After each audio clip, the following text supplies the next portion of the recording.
Before the spotlight, before the fame, there were the guitarists who quietly built the entire foundation of R&B and soul. The grooves you love, the chords you feel in your chest, yeah, they came from players most people never even see on the album cover. Today, we're pulling back the curtain on 12 underrated guitarists who changed R&B and soul forever, from the smooth architects of Motown to the geniuses who shaped neo-soul from the shadows. If you love the sound of real soul music, this is the list you've been waiting for. Have I ever been front to you? And surely can't. I still remember the first time I saw Nile Rodgers play up close. It wasn't in a stadium, and it definitely wasn't on TV. It was in a small New York studio, the kind of place where the walls sweat and the groove never sleeps.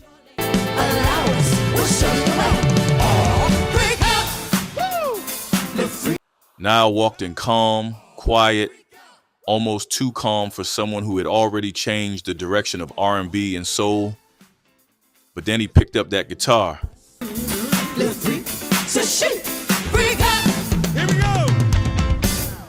And suddenly everything made sense. The thing about Nile is this: it's never about showing off. It's about feel. It's about leaving just enough space for the groove to breathe.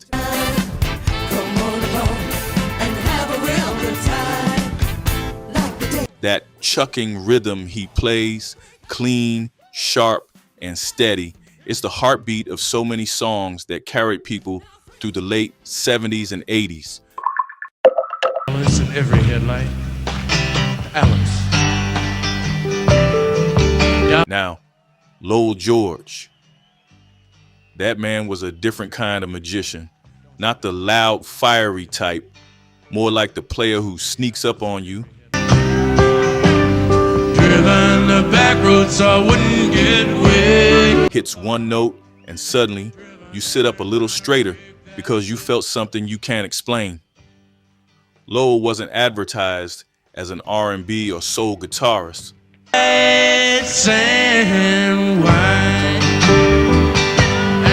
And maybe that's why he slipped under the radar.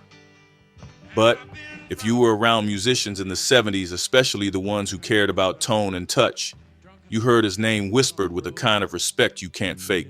To be moving. I watched guitarists study his phrasing the same way singers studied Sam Cooke. It wasn't just the slide technique.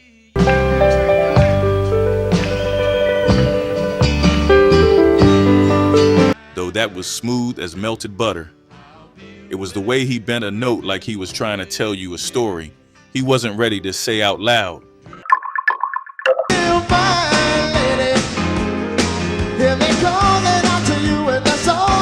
When you grow up listening to the Isley Brothers, you hear the sweet vocals first. You hear Ronald's smooth delivery, the harmonies, the warmth in every line. That's what the world remembers.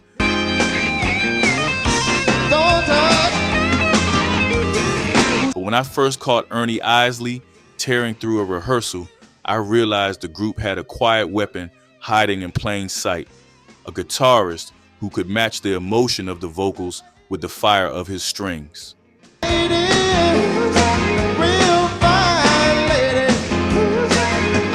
Ernie had this rare balance. He could float like silk on the soft songs and then erupt like a volcano on the more intense ones. It wasn't rock, it wasn't funk, it wasn't soul, it was all three at once. A fusion only he seemed to understand fully.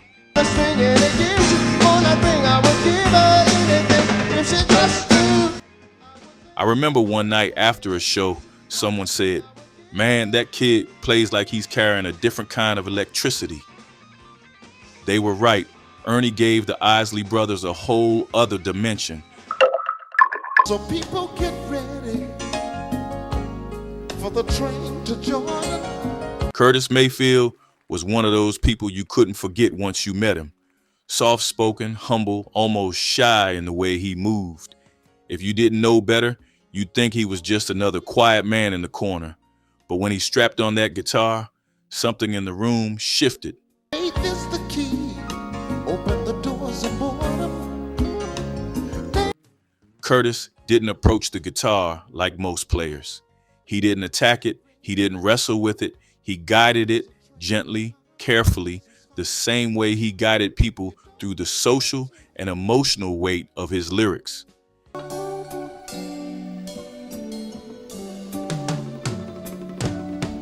His guitar tone was warm and comforting, but there was always a truth inside it, a gospel spirit, against the kingdom's throne. You know there's no a sense of hope mixed with frustration. His melodic phrases carry more emotion than some singers could pull out of their own voices.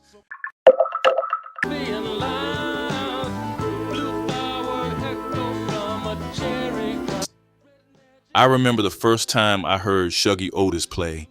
I was sitting in a tiny club a few feet away from the stage, and he picked up that guitar like it was an extension of himself. What hit me first wasn't the notes, it was the feeling. Shuggie was just a kid, but he played like he had lived 1,000 lifetimes.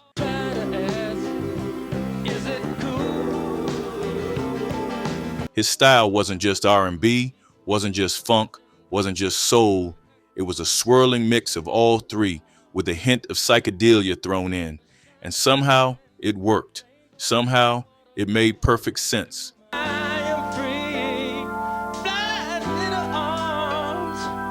You could hear the experimental touches in his chord voicings and rhythms, even his electronic touches, subtle, creative, ahead of their time, didn't feel gimmicky. They felt like the future speaking through a guitar.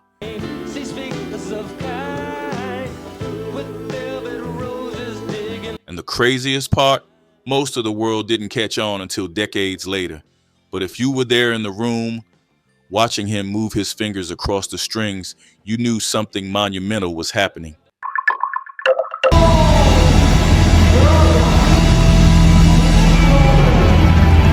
Angelo Earl wasn't a household name, and he didn't need to be.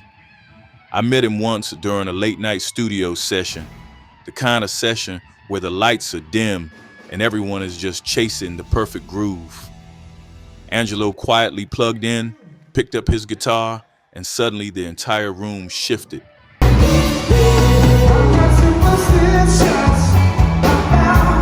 He had this uncanny ability to connect with everyone in the band, the drummer, the bassist, even the keyboardist, and make them all feel like they were playing together as one.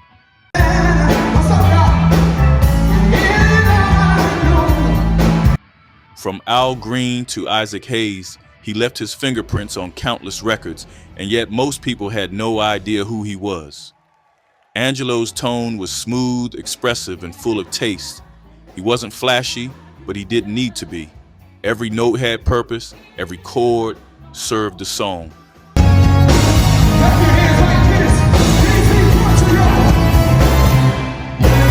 Watching him play, you realize that the magic in soul music doesn't always come from the front man.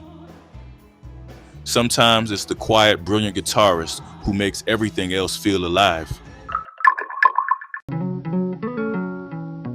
Of loving you. Billy Butler was a master of blending styles. I remember a club where I first caught him live, his guitar singing over a smoky rhythm section. You could feel the jazz in his phrasing, the blues in his bends, and the groove of R&B in every note. 'Cause if I do, yeah. What made Billy unique was his ability to teach the guitar vocabulary of soul without ever saying a word. Younger guitarists, even without realizing it, were picking up his tricks, his licks, his phrasing, and taking them into the wider R&B world. Oh, you belong to another. He wasn't just a session guitarist, he was a bridge. He connected jazz sophistication with the heart of soul music. And when you heard him play, it wasn't just skill you felt, it was soul. Deep, human, unforgettable.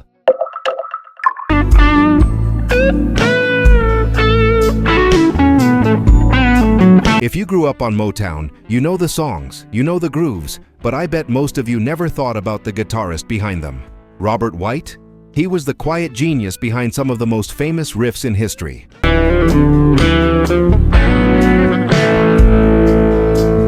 I was in a small recording studio one night, watching him track a take of My Girl. The riff was deceptively simple, but the way he played it, precise, melodic, yet swinging with effortless feel, it was like watching a master craftsman at work.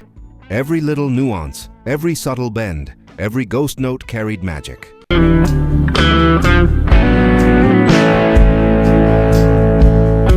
And yet, for all his brilliance, Robert White stayed in the shadows. Most listeners sang the words, hummed the melody, and moved to the groove, completely unaware of the hand shaping the entire song.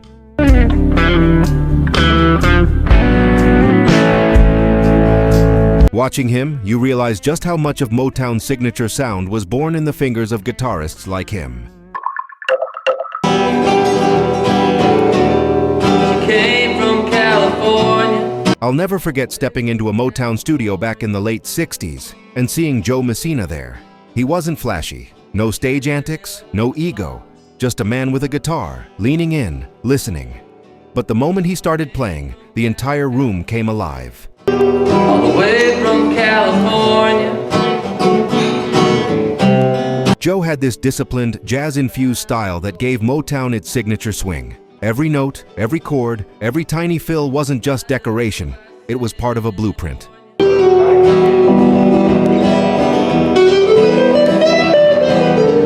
The bass line, the horns, the vocals, they all fit perfectly because of the space Joe created with his guitar. He wasn't about stealing the spotlight, he was about holding it all together.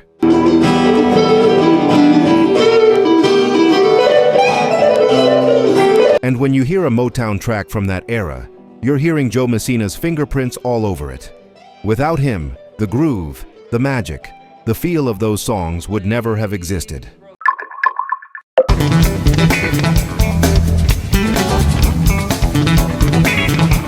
Then there was Wah Wah Watson.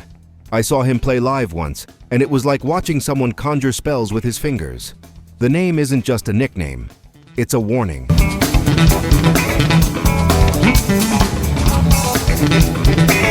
That wah-wah pedal in his hands wasn't a toy.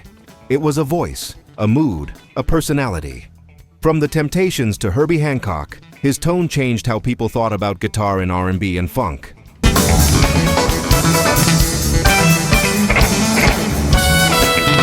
You didn't just hear Wah Wah Watson, you felt him. That fluid, expressive sound he coaxed out of the instrument added a layer of emotion that nobody else could replicate.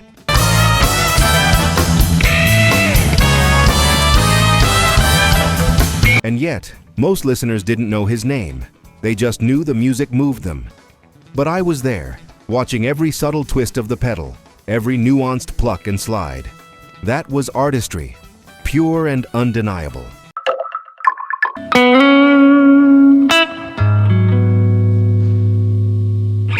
Spanky Alford was different.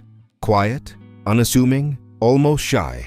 But when he played, it was like watching someone speak the language of heaven through 6 strings.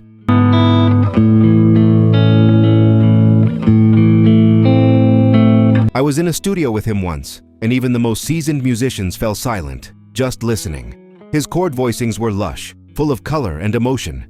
Every extension, every embellishment had a purpose.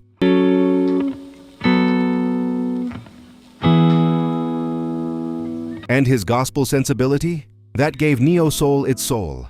Artists like D'Angelo, Erykah Badu, Raphael Saadiq, they all carry a piece of Spanky in their sound.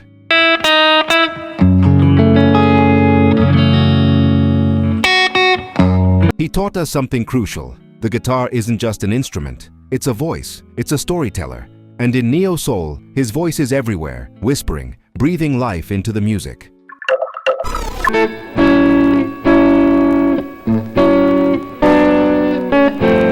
Finally, Cornell Dupree.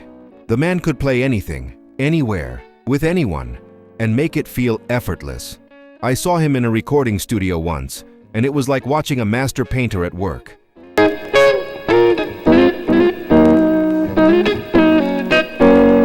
Every chord, every lick, every note was exactly where it needed to be.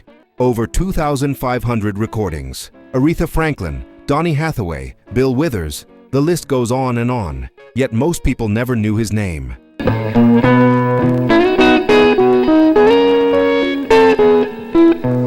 That's the kind of genius we're talking about. The subtlety, the groove, the timing. That's the DNA of soul guitar. Cornell didn't just play the notes. He felt the music. He became part of it.